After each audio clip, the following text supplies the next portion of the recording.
Ruth, chapitre 1. À l'époque des juges, il y eut une famine dans le pays. Un homme de Bethléem de Juda partit avec sa femme et ses 2 fils s'installer dans le pays de Moab. Le nom de cet homme était Elimelech, celui de sa femme Naomi, et ses 2 fils s'appelaient Machlon et Kiljon, ils étaient Éphratiens, de Bethléem en Juda. Arrivés au pays de Moab, ils s'y établirent. Elimelech, le mari de Naomi, mourut et elle resta avec ses 2 fils. Ils prirent des femmes moabites, l'une s'appelait Orpa et l'autre Ruth, et ils habitèrent là environ 10 ans. Machlon et Kiljon moururent aussi tous les 2 et Naomi resta privée de ses 2 fils et de son mari. Alors elle se leva, elle et ses belles-filles, afin de quitter le pays de Moab.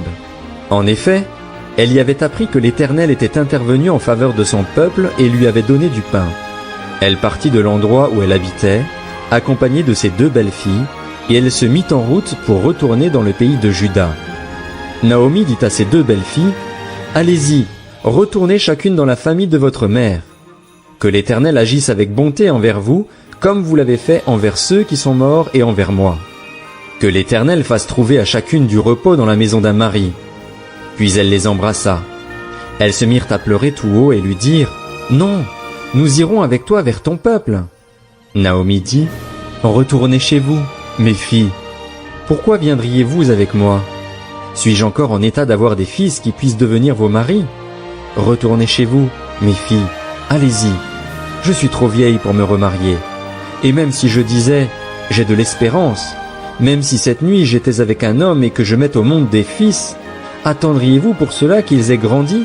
Refuseriez-vous pour cela de vous marier? Non, mes filles, car à cause de vous je suis dans une grande amertume parce que l'Éternel est intervenu contre moi. » Elles se remirent à pleurer tout haut. Orpa embrassa sa belle-mère, mais Ruth lui resta attachée. Naomi dit à Ruth, « Tu vois, ta belle-sœur est retournée vers son peuple et vers ses dieux. Retourne chez toi comme elle. » Ruth répondit, « Ne me pousse pas à te laisser, à repartir loin de toi. Où tu iras, j'irai. Où tu habiteras, j'habiterai. Ton peuple sera mon peuple et ton Dieu sera mon Dieu. Où tu mourras, je mourrai et j'y serai enterré. Que l'Éternel me traite avec la plus grande sévérité si autre chose que la mort me sépare de toi. » La voyant décidée à l'accompagner, Naomi cessa d'insister auprès d'elle. Elles firent ensemble le voyage jusqu'à leur arrivée à Bethléem. Lorsqu'elles entrèrent dans Bethléem, toute la ville fut dans l'agitation à cause d'elles. Les femmes disaient, « Est-ce bien Naomi ?» Elle leur dit, « Ne m'appelez pas Naomi, appelez-moi Mara, car le Tout-Puissant m'a rempli d'amertume. J'étais dans l'abondance à mon départ et l'Éternel me ramène les mains vides.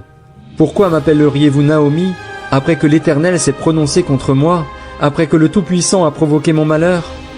C'est ainsi que Naomi et sa belle-fille, Ruth la Moabite, revinrent du pays de Moab. Elles arrivèrent à Bethléem au début de la moisson de l'orge. Ruth, chapitre 2. Naomi avait un parent de son mari. C'était un homme puissant et riche du clan d'Elimelech qui s'appelait Boaz.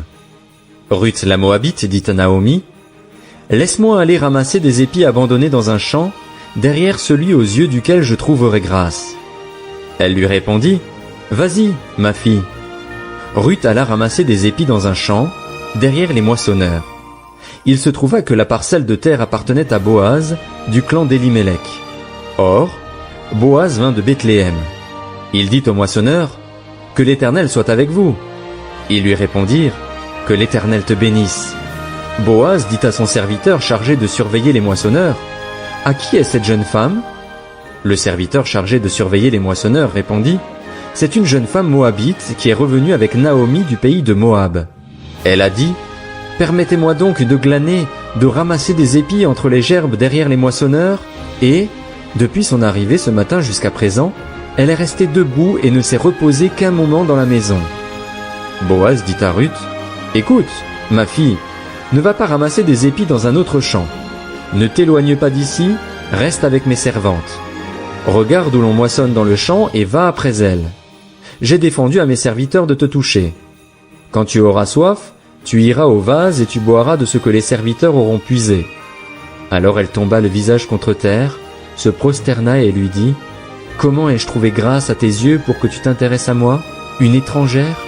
Boaz lui répondit, On m'a rapporté tout ce que tu as fait pour ta belle-mère depuis la mort de ton mari et comment tu as quitté ton père et ta mère et le pays de ta naissance pour aller vers un peuple que tu ne connaissais pas auparavant. Que l'Éternel te rende ce que tu as fait et que ta récompense soit entière de la part de l'Éternel, le Dieu d'Israël, sous les ailes duquel tu es venu te réfugier. Elle dit, Oh, que je trouve grâce à tes yeux, mon Seigneur, car tu m'as consolé et tu as parlé au cœur de ta servante. Pourtant je ne suis pas, moi, comme l'une de tes servantes. Au moment du repas, Boaz dit à Ruth, Approche-toi, mange du pain, trempe ton morceau dans la vinaigrette. Elle s'assit à côté des moissonneurs. On lui donna du grain rôti. Elle mangea à satiété et garda le reste. Puis elle se leva pour ramasser des épis. Boaz donna cet ordre à ses serviteurs, qu'elle ramasse aussi des épis entre les gerbes et ne lui faites aucun mal. Vous retirerez même pour elle des gerbes quelques épis que vous la laisserez ramasser sans lui faire de reproche. Elle ramassa des épis dans le champ jusqu'au soir, puis elle battit ce qu'elle avait récolté. Il y eut environ 22 litres d'orge. Elle l'emporta et rentra dans la ville, et sa belle-mère vit ce qu'elle avait ramassé. Elle sortit aussi les restes de son repas et les lui donna. Sa belle-mère lui dit, « Où as-tu ramassé des épis aujourd'hui? Où as-tu travaillé? Béni soit celui qui s'est intéressé à toi. » Ruth raconta à sa belle-mère chez qui elle avait travaillé. « L'homme chez qui j'ai travaillé aujourd'hui s'appelle Boaz, dit-elle. Naomi dit à sa belle-fille, « Qu'il soit béni de l'Éternel, qui garde sa bonté pour les vivants comme pour les morts. Cet homme nous est proche, lui dit encore Naomi. Il est un de ceux qui ont droit de rachat sur nous. » Ruth la Moabite ajouta, « Il m'a dit aussi, reste avec mes serviteurs jusqu'à ce qu'ils aient terminé toute ma moisson. » Naomi dit à sa belle-fille Ruth, « Il est bon que tu sortes avec ses servantes, ma fille, et qu'on ne te rencontre pas dans un autre champ. » Ruth resta donc avec les servantes de Boaz pour ramasser des épis jusqu'à la fin de la moisson de l'orge et de la moisson du blé. Elle habitait avec sa belle-mère. Ruth, chapitre 3. Sa belle-mère Naomi lui dit, « Ma fille, je voudrais assurer ton repos afin que tu sois heureuse. Eh bien, Boaz, l'homme dont tu as accompagné les servantes, n'est-il pas notre parent? Or, il doit procéder cette nuit au tri de l'orge qui est dans l'aire de battage. Lave-toi et parfume-toi, puis remets tes habits et descends à l'air. Tu ne te feras pas connaître à lui jusqu'à ce qu'il ait fini de manger et de boire. Quand il ira se coucher, observe l'endroit où il se couche. Ensuite va découvrir ses pieds et te coucher. Il te dira lui-même ce que tu as à faire. » Ruth lui répondit, « Je ferai tout ce que tu as dit. » Elle descendit à l'aire de battage et fit tout ce qu'avait ordonné sa belle-mère. Boaz mangea et but, et son cœur était joyeux. Il alla se coucher au bout du tas de gerbes. Ruth vint alors tout doucement, découvrit ses pieds et se coucha. Au milieu de la nuit, Boaz eut un frisson. Il se pencha et vit une femme couchée à ses pieds.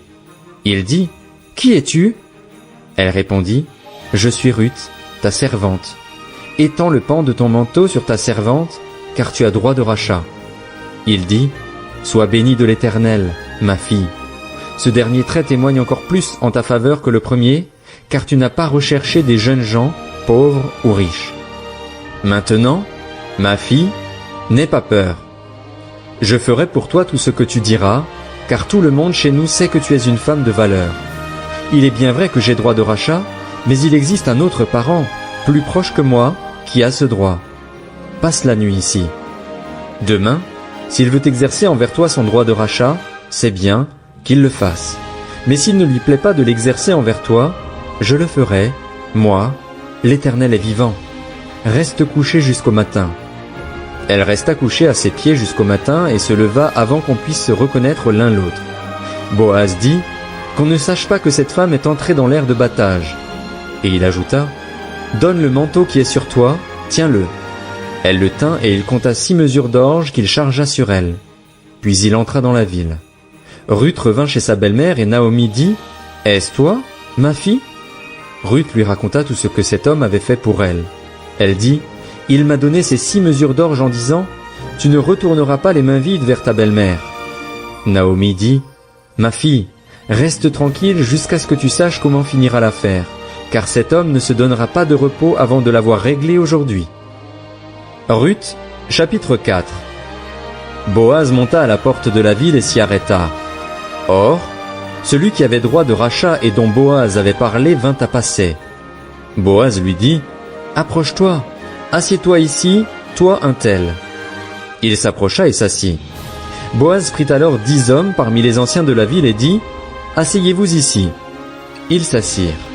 Puis il dit à celui qui avait le droit de rachat, « Naomi est revenue du pays de Moab, et elle vend la parcelle de terre qui appartenait à notre frère Élimélec. J'ai cru devoir t'en informer et te dire, fais-en l'acquisition devant les habitants de la ville et les anciens de mon peuple. Si tu veux la racheter, rachète-la, mais si tu ne veux pas, déclare-le-moi afin que je le sache. En effet, il n'y a personne avant toi qui ait le droit de rachat et je l'ai après toi. » Il répondit, « Je la rachèterai. » Boaz dit, « Le jour où tu achèteras le champ à Naomi, tu l'acquerras aussi de Ruth la Moabite, la femme du défunt, et tu devras maintenir le nom du défunt sur son héritage. » Celui qui avait le droit de rachat répondit, « Je ne peux pas exercer ce droit de rachat pour mon compte, sinon je détruirai mon héritage. Prends pour toi mon droit de rachat, car je ne peux pas l'exercer. » Autrefois en Israël, pour valider toute affaire relative à un rachat ou à un échange, on retirait sa sandale et on la donnait à l'autre. C'était ce geste qui servait d'attestation en Israël. Celui qui avait le droit de rachat dit donc à Boaz, « Fais-en l'acquisition pour ton compte. » et retira sa sandale. Alors Boaz dit aux anciens et à tout le peuple, « Vous êtes témoins aujourd'hui que j'ai acquis de la main de Naomi tout ce qui appartenait à Élimélec, à Kiljon et à Machlon, et que j'ai également acquis pour femme Ruth la Moabite, femme de Machlon, pour maintenir le nom du défunt sur son héritage afin qu'il ne disparaisse pas parmi ses frères, ni à la porte de sa ville. Vous en êtes témoins aujourd'hui. » Tout le peuple qui était à la porte et les anciens dirent, « Nous en sommes témoins, que l'Éternel rende la femme qui entre dans ta famille semblable à Rachel et à Léa, qui ont toutes les deux donné naissance à la communauté d'Israël. Montre ta force dans Ephrata et fais-toi un nom dans Bethléem. Puisse la descendance que l'Éternel te donnait par cette jeune femme faire ressembler ta famille à celle de Péretz, que Tamar a donnée à Juda. » Boaz épousa Ruth. Elle devint sa femme et il s'unit à elle. L'Éternel permit à Ruth de devenir enceinte et elle mit au monde un fils. Les femmes dirent à Naomi, « Béni soit l'Éternel qui ne t'a pas laissé manquer aujourd'hui d'une personne ayant le droit de rachat. Que son nom soit célébré en Israël. Cet enfant sera ton réconfort et le soutien de ta vieillesse, car ta belle-fille qui t'aime l'a mise au monde, elle qui vaut mieux pour toi que 7 fils. » Naomi prit l'enfant, le serra sur sa poitrine et l'éleva. Les voisines lui donnèrent un nom en disant, « Un fils est né à Naomi, » et elles l'appelèrent Obed. Ce fut le père d'Isaïe, père de David. Voici la lignée de Péretz.